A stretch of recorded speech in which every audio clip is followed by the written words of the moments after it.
السؤال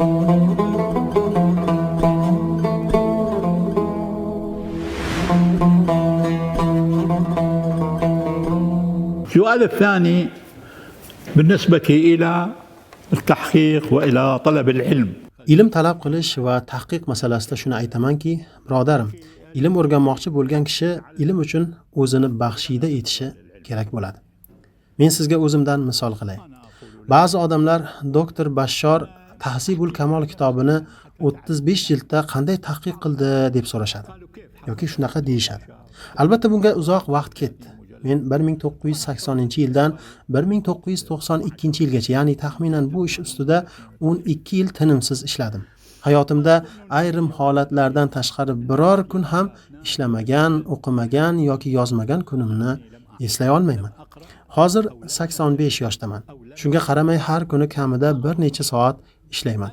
Masalan, aytaylik, ertalab soat 7 dan to 12 gacha ishlayman.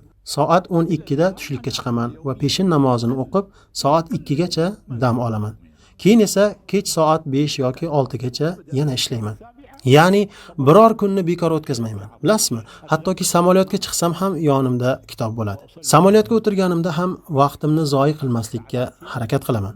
Safar vaqtida mehmonxonaga qaytib kelganimda ham o'qiyman, ishlayman yoki yozaman.